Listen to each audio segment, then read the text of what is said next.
अब हमारे धार्मिक आयोजन महाकुंभ के बहाने कुछ नफरती चिंटू कवियों ने देश के मुसलमानों के खिलाफ जंग छेड़ दी है। जी हां, साल के पहले दिन मुरादाबाद में एक मुसलमान की मॉब लिंचिंग हो जाती है गोकशी के आरोप में। क्रिसमस में हमने देखा किस तरह से तमाम जो धार्मिक आयोजन थे उन पर हमले हो रहे थे। कहीं स्कूल में घुसकर हिंदुत्ववादी संगठन जो हैं बच्चों पर जबरदस्ती कर रहे थे। और अब ये दो नफरती चिंटू सामने उभर कर आए। मनोज मुंतशिर शुक्ला, इनके तो नाम में भी उर्दू है, उर्दू तखल्लुस है। और राज्यसभा के लिए अपने तमाम होशो हवास खो देने वाले कुमार विश्वास, इन दोनों ने अपने जहरीले बयानों से तमाम रिकॉर्ड्स पार कर दिए दोस्तों। मगर ये ऐसे हुआ नहीं करते थे। मैं दावे के साथ कह सकता हूं, कुमार विश्वास की कोई कमजोर नब्ज इस सरकार के हाथ में है जिसके चलते व्यक्ति ये तमाम बातें कर रहा है।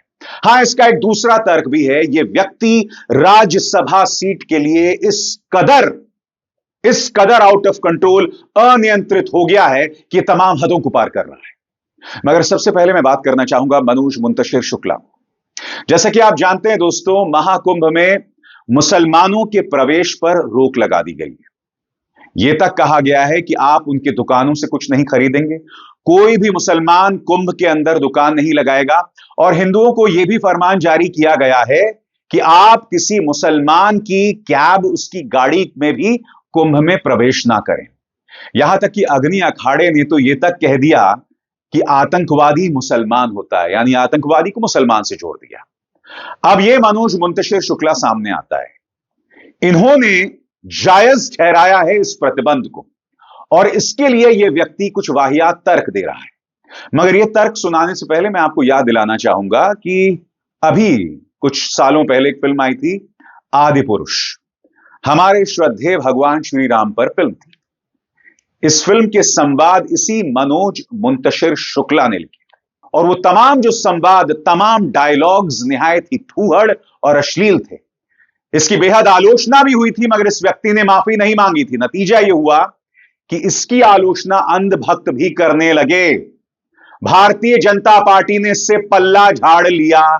उसके बाद से कोई भाजपा का नेता इसके साथ दिखाई नहीं देता है।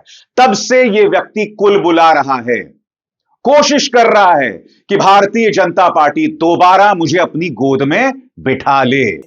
इसने कहा कि अगर इन 5 बातों का हां हो जाए तो मैं खुद सरकार से बात करूंगा कि मुसलमानों को कुंभ में प्रवेश की अनुमति दी जाए। सबसे पहली बात, मनोज मुंतशिर शुक्ला, जिन 5 बातों का जिक्र तुमने किया वो हिंदू धर्म का हिस्सा हैं। जो हमारे धर्म की मान्यताएं हैं उसे कोई मुसलमान क्यों मानेगा भाई? और दूसरी बात, समानांतर तौर पर इस्लाम में कई चीजें कही गई हैं, क्या हम उस पर विश्वास करते हैं? नहीं करते। हर धर्म की अपनी अपनी मान्यताएं हैं। अगर आप धर्म को धर्म से भिड़ाओगे तो लड़ाई होगी, संघर्ष होगा। भारत एक धर्मनिरपेक्ष देश है। इसकी खूबसूरती यह है कि इन तमाम मतभेदों के चलते हम साथ जी रहे हैं, जीते आ रहे हैं।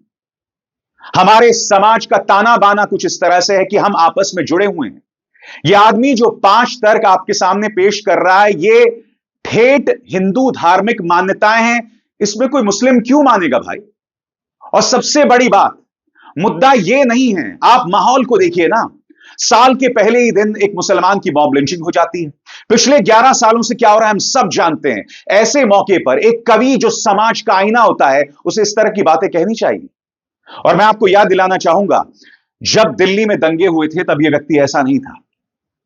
मैं आपको 3 मिसालें देना चाहता हूं। जब दिल्ली में दंगे हुए थे तब यह व्यक्ति सांप्रदायिक भाईचारे की अपील कर रहा था। दूसरी बात, इससे सवाल पूछा गया था कि भाई इलाहाबाद का नाम प्रयागराज रखा जा रहा है, आपको कैसा लगता है? तब इस व्यक्ति ने कहा था कि मानो किसी ने मेरी मां का नाम बदल दिया। बात वहां नहीं रुकती है। इस व्यक्ति ने यह भी कहा था कि महाराणा प्रताप की सेना में मुस्लिम जनरल थे और अकबर की सेना में हिंदू जनरल थे। यह व्यक्ति इस तरह की बातें करता था, मगर फिर इसे अंदाजा हुआ कि इस देश में अगर आप नफरत की खेती करेंगे तो आपको फायदा मिलेगा, आपको कॉन्ट्रैक्ट्स मिलेंगे, आपको उत्तर प्रदेश सरकार जो है कॉन्ट्रैक्ट देगी। तब इसने अपने तेवर बदल लिए और वो इस तरह की बातें करने लगा। मनोज मुंतशिर शुक्ला सिर्फ आपके सामने 5 तर्क रखता है जो कि हमारी हिंदू धार्मिक मान्यताएं, और सबसे बड़ी बात, जब हम इस्लाम में विश्वास नहीं करते या उनकी धार्मिक मान्यताओं में विश्वास नहीं करते तो हम ये उम्मीद क्यों कर रहे हैं कि कोई मुस्लिम हिंदू धार्मिक मान्यताओं में विश्वास करेगा। मैं आपको यह भी बतलाना चाहता हूं कि अग्नि अखाड़े ने क्या फरमान जारी किया है मुसलमानों को लेकर आपके स्क्रीन पर। प्रयागराज महाकुंभ से पहले मुसलमानों के खिलाफ नया फरमान आ गया है। मुसलमानों के लिए दुकान लगाने या कुंभ मेले में जाने पर पाबंदी तो पहले ही लगी थी, लेकिन अब धर्माचार्यों की ओर से नया फरमान आया है। इसमें कहा गया है कि जो भी हिंदू तीर्थयात्री यहां आए उनकी गाड़ी चलाने वाला मुस्लिम नहीं होना चाहिए। अग्नि अखाड़ा सचिव महंत जियानंद ब्रह्मचारी ने यह बात कही है। उन्होंने कहा, प्रयागराज महाकुंभ में मुस्लिम ड्राइवरों की भी पाबंदी है। अग्नि अखाड़ा ने तीर्थयात्रियों से यह दोहराया भी है कि जो लोग महाकुंभ में आ रहे हैं वो जो भी सामान खरीदें वो हिंदुओं से खरीदें। जिस भी गाड़ी के ड्राइवर के साथ आ रहे हैं पहले ही चेक कर लें कि वो विधर्मी तो नहीं है। कुंभ में आने के लिए हिंदू ड्राइवर का प्रयोग ही अपनी गाड़ियों में करें। इसके अलावा जहां पर भी खाना खा रहे हैं वहां पर भी इसका ध्यान रखें कि वो हिंदू का ही हो। महाकुंभ में सुरक्षा को लेकर खतरे के सवाल पर उन्होंने यह भी कहा, जितने भी आतंकवादी हैं वो मुसलमान हैं। महाकुंभ में आने वाले सभी हिंदू लोगों से इन बातों की अपील की गई है। मगर क्या अग्नि अखाड़े के प्रमुख हमें बताएंगे कि वैष्णो देवी में जो पिट्ठू चलाने वाले हैं, घोड़े और खच्चर चलाने वाले हैं, जो हमें माता के दरबार तक पहुंचाते हैं, वो न सिर्फ मुसलमान हैं बल्कि कश्मीरी मुसलमान हैं। और ये अरसे से होता आया है। मैं आपसे पूछना चाहता हूं, अरसे से होता आया है जब मुस्लिम लोगों ने हमें माता तक पहुंचाया है, हमारी वैष्णो देवी माता तक पहुंचाया है, उसका क्या नुकसान हुआ है मुझे बताइए। आज तक कोई नुकसान हुआ है? और जहां तक कानून व्यवस्था की बात है तो इसे चाक चौबंद करना किसकी जिम्मेदारी है?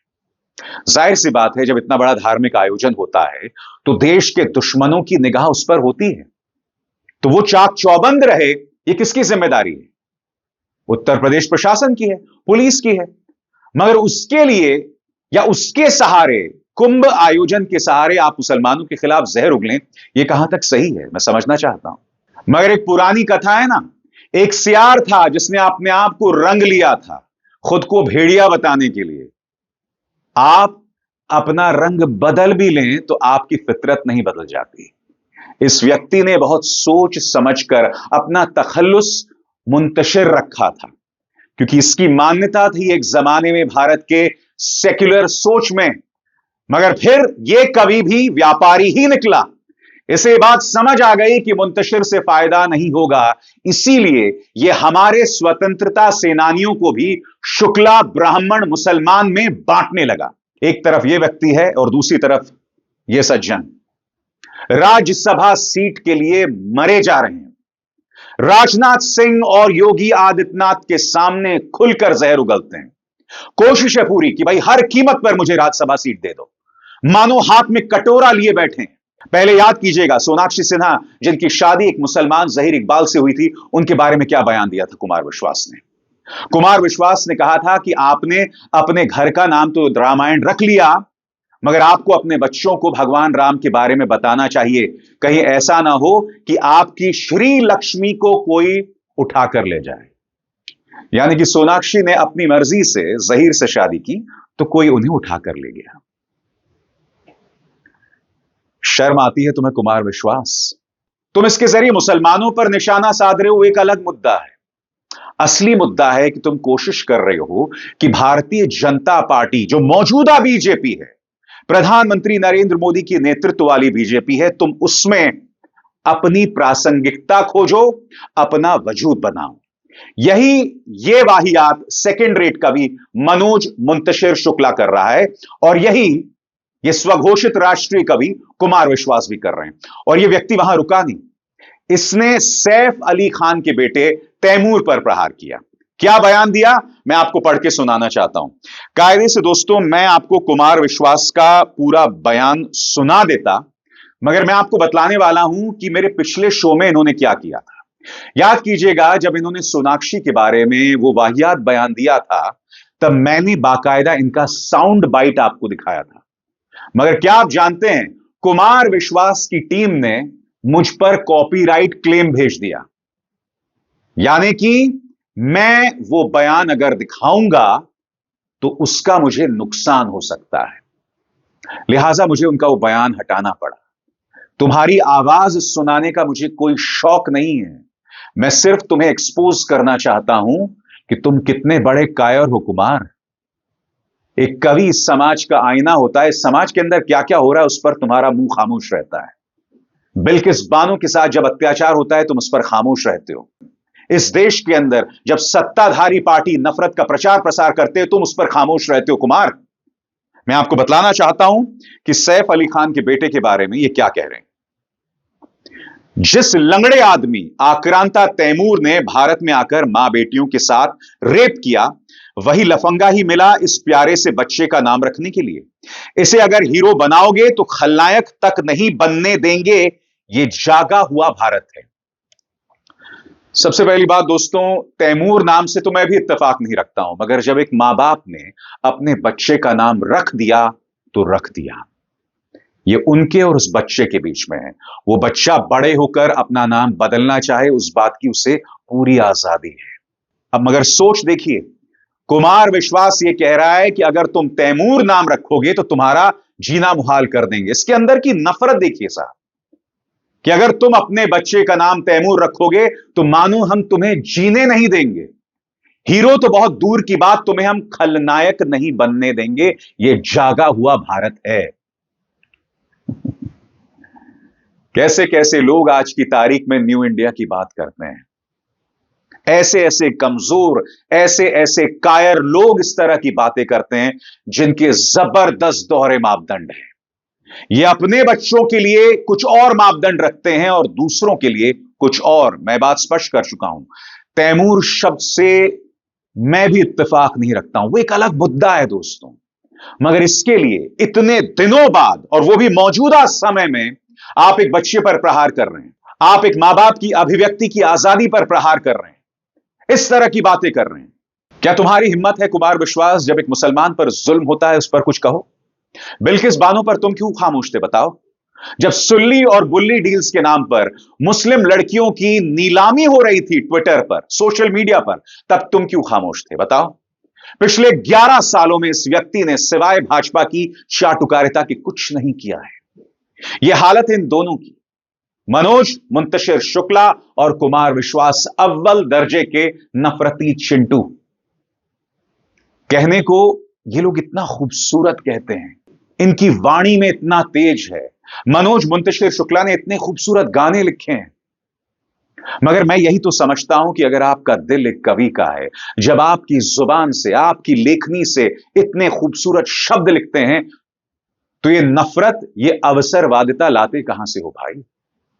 मैं दावे के साथ कह सकता हूं, अगर कोई नफरती है ना, जिसका कट्टर विश्वास है हिंदुत्ववादी विचारधारा पर, मुझे उससे इतनी आपत्ति नहीं है।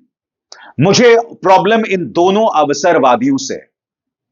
यही कुमार विश्वास, इनकी पत्नी जो हैं अशोक गहलोत की सरकार में नौकरी कर रही है, यह हकीकत है। मैं दावे के साथ कह सकता हूं 2029 में अगर सत्ता परिवर्तन हो गई तो इनके तेवर भी बदल जाएंगे। यह हालत है इनकी।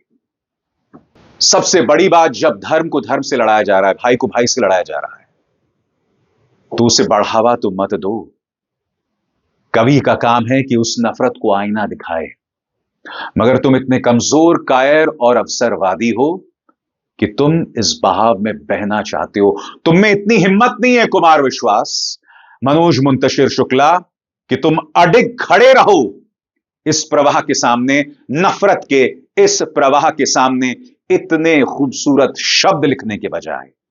You should be ashamed of yourself. Abhisar Sharma को दीजिए इजाजत। नमस्कार। स्वतंत्र और आजाद पत्रकारिता का समर्थन कीजिए, सच में मेरा साथी बनिए। बहुत आसान है दोस्तों, इस ज्वाइन बटन को दबाइए और आपके सामने आएंगे ये 3 विकल्प, इनमें से एक चुनिए और सच